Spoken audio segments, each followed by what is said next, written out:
Witam Państwa bardzo serdecznie i już w naszym studio czeka kolejny gość, a jest nim pan doktor Marek Woch, którego serdecznie witam.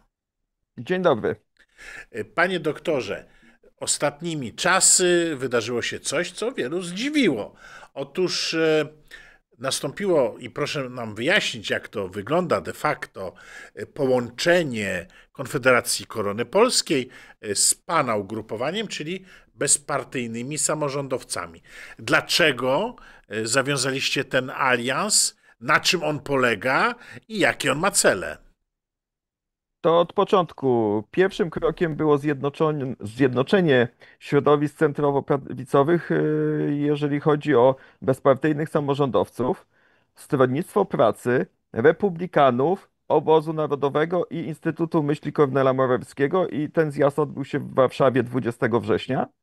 Ja jednocześnie w międzyczasie tak zwanym zostałem szefem Stronnictwa Pracy, czyli jedynej ideowej partii, która przetrwała od drugiej RP, gdzie założycielami był Paderewski, Korfanty, Hale, Sikorski, ale też Karol Wojtyła jeszcze przed duchowieństwem, szanowni państwo, bo nam jako bezpartyjnym samorządowcom brakowało tej nogi, że tak powiem, ideowej, tożsamościowej i ta partia Stronnictwo Pracy akurat, która no, została obroniona po 89.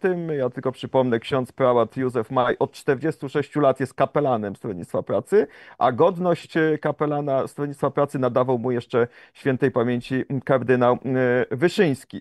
Więc i Stronnictwo Pracy, krótko mówiąc, odnosi się do chrześcijańskiej demokracji, do katolickiej nauki społecznej i ja uważam, że PSL w wydaniu od samego początku po 89, a obecnie także w osobie pana prezesa Kosiniaka-Kamysza, robiło wszystko, żeby chrześcijańska demokracja w Polsce się nie odrodziła. I to jest przykład ostatnich wyborów prezydenckich, kiedy pan Kosiniak i PSL, kierownictwo, bo ja nie mówię o działaczach zwykłych, w sensie zwykłych, normalnych ludzi w gminach i w powiatach, dla których rodzina, wspólnota i naród są ważne. Natomiast Kosiniak-Kamysz z panem Zgorzelskim robią wszystko, żeby chrześcijańska demokracja się nie Ale, odrodziła i daje przykład. Poparli lewicowego Hołownię, lewicowego Trzaskowskiego, a teraz komunistycznego Czarzastego, jeżeli chodzi o związki partnerskie. I jeszcze proszę zauważyć, chcą, żeby Czarzasty komunista był marszałkiem Sejmu. To tak jak mówił Karol Marx, proszę państwa, że historia kołem się toczy, najpierw jest tragedią, a później farsą. No, no, jeżeli chodzi o działaczy Solidarności walczących z komunistami, no dzisiaj muszą na to patrzeć, że komunista Czarzasty ma być marszałkiem Sejmu w wolnej tak zwanej Polsce. No, kichot, proszę państwa. no myślę sobie, że nikt już nie uwierzy w jakiekolwiek ideowe czy faktyczne, jakiekolwiek związki tej ZSL-owskiej ekipy, która obecnie rządzi PSL-em, organizacją o takiej nazwie, powiedzmy sobie to wprost, a nie tym PSL-em, do którego na przykład mój dziadek należał przed i po II wojnie światowej. A zatem nikt nie uwierzy w te realne związki i koniugację PSL-u, tak jak pan to ładnie wywiódł. Ta partia się dostatecznie już skompromitowała. No, przede wszystkim prowadząc antyrolniczą, antypolską politykę wprowadzania tutaj towarów z Ukrainy i z drugiej strony zabijania rolnictwa przez Mercosur i różne europejskie absurdy. Ale panie Marku, no ale właśnie, ja panu powiem wprost. Wszyscy uważali was za przyszłych akolitów Prawa i Sprawiedliwości. Tak, Ale to ja tak i komentatorzy szacowali i wielu polityków, no bo przecież no gdzieś pan się wywodził ze środowiska, które było bliskie Prawu i Sprawiedliwości. Myślę to o biurze rzecznika małych i średnich przedsiębiorców i przecież ruch Kornela Morawieckiego był bliski zawsze i jest Mateuszowi Morawieckiemu, synowi założyciela, prawda, i legendarnego przywódcy Solidarności Walczącej. A zatem było wiele tropów, które raczej by mogły powodować takie myślenie, że połączycie się z PiS-em. A tymczasem korona. Dlaczego? Panie redaktorze, szanowni państwo, tu nie ma żadnej sprzeczności. Ja uważam tak, jako osoba, która łączy, a nie dzieli, ja nie mam w tym żadnego interesu egoistycznego, poza jednym, żeby środowiska centroprawicowe się połączyły. Ale proszę zauważyć, co się zdarzyło. Ja już przed 20 mówiłem o pakcie prawicowo-centrowym senackim. I po 20 też mówiłem w wywiadach o pakcie senackim prawicowym. I co się wydarzyło? Gdzie ja dawałem przykład, są liczne przykłady na liczbach. My, jako bezpartyjni samorządowcy w 2023 mieliśmy ponad 1 000 000 głosów do Senatu, prawie 5%, 1 040 000. Konfederacja na czele z panem doktorem Sławomirem Mencenem mieli 1 440 000. PiS z kolei stracił z 48 mandatów na 34 mandaty w Senacie. Szanowni Państwo, w związku z tym ja zaproponowałem pakt senacki prawicowy, 4 ugrupowań centrowo-prawicowych, ale jak ja to zaproponowałem, to pan Sławomir Mencen pobiegł do pana prezydenta Karola Nawrockiego i po tej wizycie powiedział, że on może robić pakt senacki pod nadzorem, pod pieczą pana prezydenta doktora Karola Nawrockiego i to dobrze, ale on powiedział, że on będzie robił z PiS-em, ale jego jeden z posłów, nie chcę mówić tego nazwiska, bo to szkoda czasu, powiedział, że on może z PiS-em robić pakt senacki, ale jak on będzie decydował de facto Konfederacja, kogo pan prezes Jarosław Kaczyński będzie chciał w danym okręgu do Senatu wystawić. No to ja tak na to popatrzyłem i my po rozmowie z panem posłem Braunem stwierdziliśmy, że my nie możemy uczestniczyć przez najbliższy rok, bo nie wiadomo kiedy te wybory będą, czy na wiosnę, czy za 2 lata, żeby pan Mencen teraz obrażał, czy nie obrażał pana prezesa Jarosława Kaczyńskiego i będziemy patrzeć, co oni robią. My ogłosiliśmy prawicowy pakt senacki i mówimy, zapraszamy do rozmów, bo my nie będziemy czekać na to, co dzisiaj politycy sejmowi, czy to z opozycji, czy z koalicji, za duże pieniądze, za moje pieniądze, bo ja jestem przedsiębiorcą i państwa pieniądze, za subwencje sobie będą robić heheszki. Zarówno korona pana Grzegorza Brauna, jak i my jako środowisko NGO-sów nie bierzemy pieniędzy subwencji, w związku z tym nie uczestniczymy w tego typu dyskusjach, natomiast chcemy realnie wpływać na otoczenie i będziemy wpływać, bo działacze w terenie, po pierwsze to, co pan powiedział, działacze PSL-u do mnie się zgłaszają, do naszego środowiska, radni, sołtysi, którzy nie mogą patrzeć to, co robi na to, co robi Kosiniak-Kamysz. W związku z tym my, jako bezpartyjni samorządowcy, teraz w szerokim ruchu z republikanami i z Obozem Narodowym i ze Stronnictwem Pracy i Nową Partią, proszę państwa, mówimy, zapraszamy na nasze listy wszystkich ideowych ludzi. Natomiast Grzegorz Braun ma podobne podejście i my już ogłosiliśmy, pan Skalik, poseł, ogłosił na 31 stycznia kongres samorządowców, przedsiębiorców i działaczy z różnych ugrupowań ideowych, żeby zaproponować program i rozmowy poważne, a nie to, co robi dzisiaj pan Mencen i te dyskusje, czy on będzie koalicją, czy nie będzie. Proszę państwa, nie tak się robi politykę, moim zdaniem obrażając jeden polityk drugiego. Panie doktorze, I stąd ta decyzja. to są wszystko bardzo pobożne, bardzo idealistyczne i godne szacunku pobudki. Ja pana podziwiam za ten kierunek, ale równocześnie pytam, czy nie uważa pan, czy nie boi się pan tego, że będzie to pana sporo kosztowało? Bo na przykład, czy liczy pan na to, że będzie pan zapraszany do telewizji Republika związanej z Prawem i Sprawiedliwością, robiąc temu ugrupowaniu taki afront? I takich płaszczyzn, gdzie pan może dostać po nosie od Prawa i Sprawiedliwości, jest kilka. Ale pytam o ten konkret. Nie, ale ja nie mam takiego, myślę, że władze telewizji i redaktorzy by się obrazili na pana redaktora, który twierdzi, że to jest Republika, jest telewizją Prawa i Sprawiedliwości. Wręcz przeciwnie, ja jak biorę udział w dyskusjach, tam są i z Lewicy, i z Konfederacji, i nawet przychodzi pan radny z Platformy Obywatelskiej warszawskiej, które podziwiam drogą, bo on ciągle się musi bronić pewnymi zarzutami, więc ja bym jednak tutaj ostrożnie... Ale pana Grzegorza Brauna tam nie ma. Ostrożnie do tego elementu podchodził, że Republika... No, umówmy się, coś na ten temat wiem. Ja nie wnikam, proszę państwa, dlaczego pana Grzegorza... Coś na ten temat wiem, ale powtarzam, pana Grzegorza Brauna tam nie ma. I w wielu... Widzi pan, może pan zostać podobnie jak on, zmarginalizowany.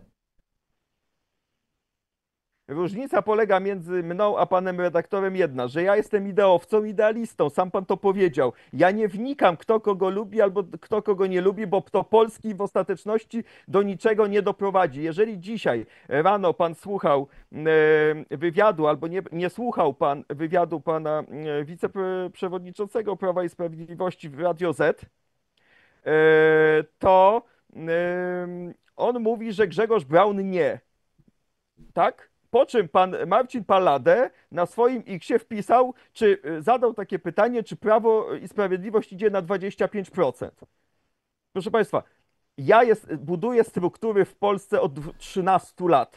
W Polsce, w gminach i w powiatach i w województwach. Zawsze w zarządzie byłem odpowiedzialny za budowę struktur. Ja wiem, co mówią ludzie w gminach i w powiatach na temat każdej partii, na temat każdego działacza. To nie jest informacja na dzielenie się tutaj na forum publicznym. Bardzo chętnie podyskutuję z działaczami z każdej partii, co mówią o nich zwykli ludzie i czego oczekują. W związku z tym ja dam tylko przykład.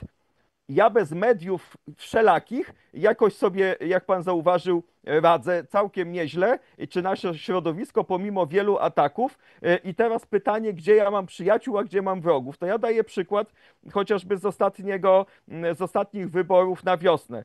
To Konfederacja poszła sobie, zarejestrowała komitet wyborczy na wybory samorządowe, doklejając bezpartyjnych i samorządowców, a Państwowa Komisja Wyborcza, gdzie są tam nominaci partyjni, podjęła uchwałę, że my jako bezpartyjni samorządowcy, legalny byt prawny w KRS-ach, w sądach nie możemy kandydować. Dopiero w Sądzie Najwyższym wygrałem sprawę i mieliśmy powyżej 3%. W Europarlamencie podobnie nie chciała Państwowa Komisja Wyborcza nas zarejestrować i dopiero w Sądzie Najwyższym wygraliśmy sprawę, zarejestrowali. Uwaga, nawet Telewizja Polska pod kierownictwem już nieważne kogo w poprzedniej kadencji, jak zaczęliśmy się, kandydowaliśmy do Sejmu i do Senatu i już pokazywać nas, nawet mainstream zaczął nas pokazywać w sondażach, to Telewizja Polska z racji tej, że tam było 3, 5%, 2%, obcinała ostatni słupek, żeby nas nie pokazywać. W sądzie wygraliśmy sprawę, proszę Państwa, musieli nas przepraszać. Przecież jak ja patrzę jako symetrysta, sorry, zna mnie Pan długo, ja podchodzę rozsądnie, merytorycznie. To mi to jest obojętnie, czy telewizja w likwidacji szkaluje mnie dzisiaj, pani Wysocka wyzywa, nie wiem, od najgorszych, że ja demolowałem z panem Krzysztofem Stanowskim debaty, bo jak ja śmiałem w ogóle kandydować na urząd prezydenta, czy poprzednio, jak nam obcinała telewizja, ja nie wiem, kto decydował, nie wypowiem się, wiem, że przegrała Telewizja Polska wówczas sprawę z nami, bo żeby nas nie pokazywać, a my nadal się mamy dobrze. W związku z tym, proszę pana, ja nie patrzę w takich kategoriach, bo ja mam ideę i uważam, że środowiska centrowo-prawicowe muszą zwyciężyć, żeby Polska przetrwała, a nie będę się zastanawiał, kto kogo lubi w jakiej telewizji, bo wczoraj ruszył program trzech panów z jednej redakcji, pana Adamczyka, pana Karnowskiego i oni też jakoś w szerokim obozie prawicy się okazało, że dla nich miejsca zabrakło, muszą tworzyć nowy kanał. No proszę Państwa, jak ja bym się zajmował mediami, no to ja bym już nie zajmował się budowaniem struktur, a nie budowaniem ruchu centrowo-prawicowego, więc proszę mi wybaczyć, ja nie wchodzę w kompetencje redakcji. Natomiast kto mnie zaprasza, a kto mnie nie zaprasza, to widzowie doskonale wiedzą i niech wyciągają wnioski. I to będzie doskonały test. Zobaczcie Państwo teraz, czy dalej pan dr Marek Woch będzie tak zapraszany, tak lubiany po tym takim akcie. Ale ja od razu dementuję. Panie redaktorze, bo ja po konferencji w tamtym tygodniu już byłem 3 razy w tych mediach. W piątek, w sobotę i w niedzielę, więc ja nie wiem, skąd u pana taka jest pesymistyczna wizja i podejrzewanie kogoś o jakieś tego typu zachowania, więc ja nadal, proszę zobaczyć na moją buzię, ja jestem nadal optymistą. Zamknął mi pan usta. Żeby nie było, panie profesorze. Ale to się chociaż wytłumaczę w takim razie, skąd mam takie czarne wizje. Tak. No tak naprawdę, bo zależy mi na pana sukcesie gdzieś tam. Życzę panu bardzo dobrze. Stąd te moje opinie. A skąd one się wzięły? No ale stąd, że to Prawo i Sprawiedliwość. Że ono jest takie właśnie nieskore do żadnych reform. Ale A ja nie podzielę tego, znowu nie podzielę, panie redaktorze, bo ja rozmawiam z posłami, z radnymi, z sołtysami, którzy są w PiSie. Może to jest ta moja przewaga w cudzysłowie, bo ja z nimi rozmawiam. I ja wiem, że jakie oni mają poglądy, nie to, co ja słyszę w telewizji. Proszę mi wybaczyć. Ja wiem przekaz od ludzi i ja nie mam takiego poczucia, że tam nie ma woli.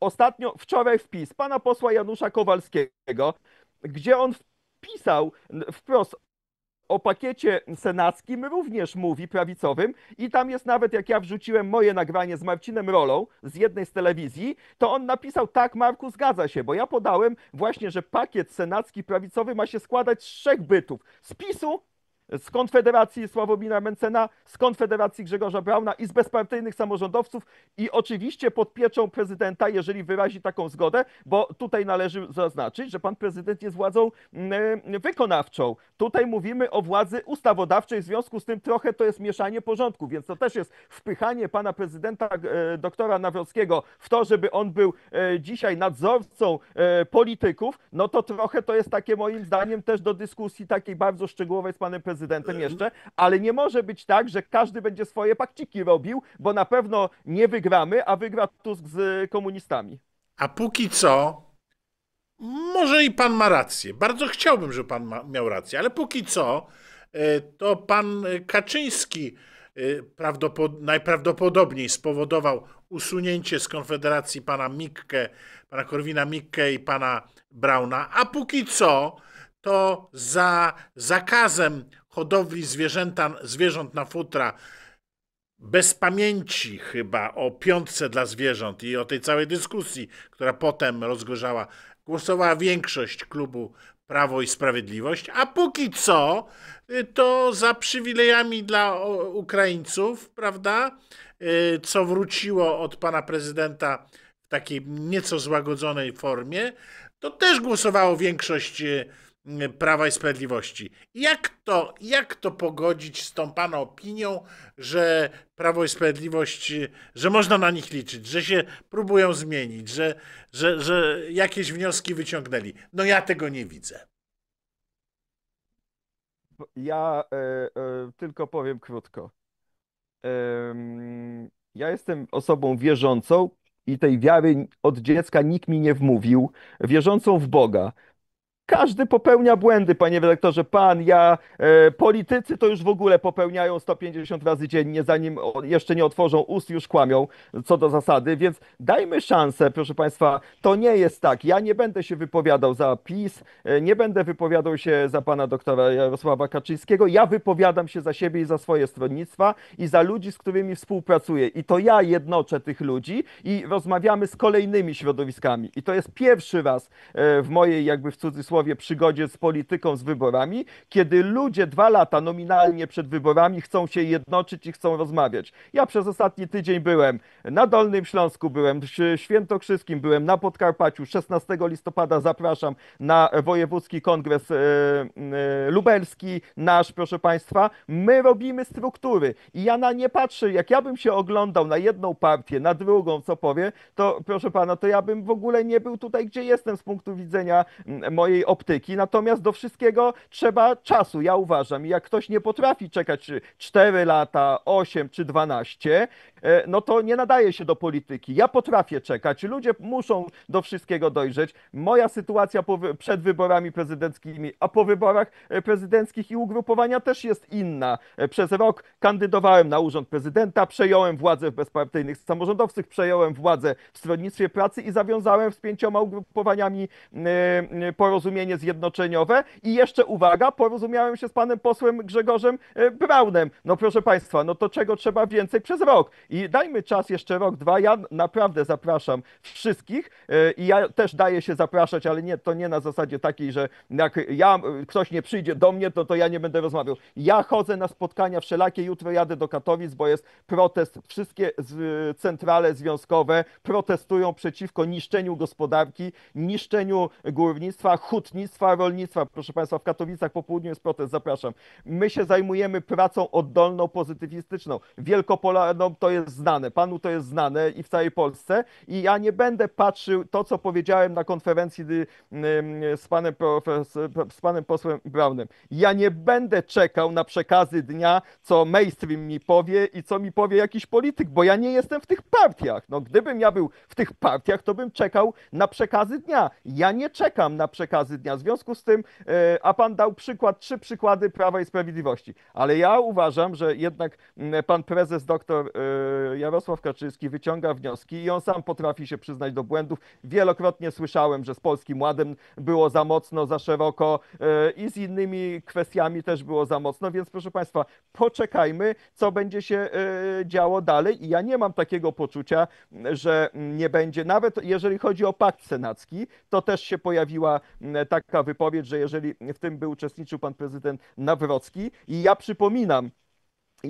też dlaczego tak uważam. Prezydent Nawrocki otrzymał 1,5 miliona głosów mniej w wyborach niż Prawo i Sprawiedliwość w 23. 1,5 miliona mniej. I wygrał wybory, bo właśnie wszystkie te środowiska, czy środowiska Konfederacji Mencena, czy pana prezesa Korwina-Mikke, pamiętacie Państwo, to ja zaprosiłem pana prezesa Korwina-Mikkego w czerwcu rok temu na wybory do Europarlamentu na nasze listy, jak został wyrzucony z Konfederacji przez Sławomira Mencena. Proszę Państwa, czyli ja jakoś potrafię się dogadywać z różnymi politykami, o których ja czytam, że oni są strasznie skrajni. Zresztą ja o sobie w niektórych mediach lewackich też czytam, że jestem skrajnistą, ale jakoś ci skrajniści się okazuje, że mogą się porozumieć, a ci demokraci, czyli pan Czarzasty, pan Biejat, pan Zandberg, teraz pan Senyszyn, teraz pan Ikonowicz partię zakładam, czyli to lewa strona lewicowo-lewacka, proszę państwa, jakoś robi 8 partyjek i tam nie patrzymy, że oni mają problem, tylko cały czas gdzieś tutaj w tym środowisku centrowo-prawicowym niektórzy szukają tylko chyba, żeby tam zamieszać. Ja się nie wciągam. Jak pan widzi i państwo od lat, nie daje się wciągać w tego typu polemiki, bo to niczego dobrego dla Polski nie wnosi.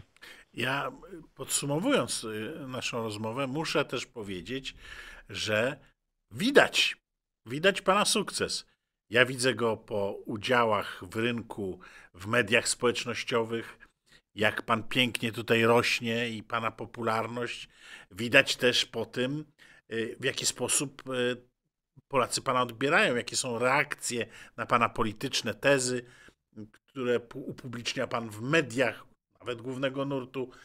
Widać, że ta pana pozycja jest coraz mocniejsza i ja z wielkim szacunkiem chylę czoła, zdejmuję kapelusz, kłaniam się panu, bo rzeczywiście widać efekty pana ciężkiej pracy, a że jest ciężka, to mogę też zaświadczyć, bo obserwuję pana i też spotykam w różnych miejscach od ładnych paru lat i to są, i same dobre rzeczy można o tym powiedzieć. Ale czy panu się uda? No właśnie, czy nie przemawia przez pana zbytni idealizm?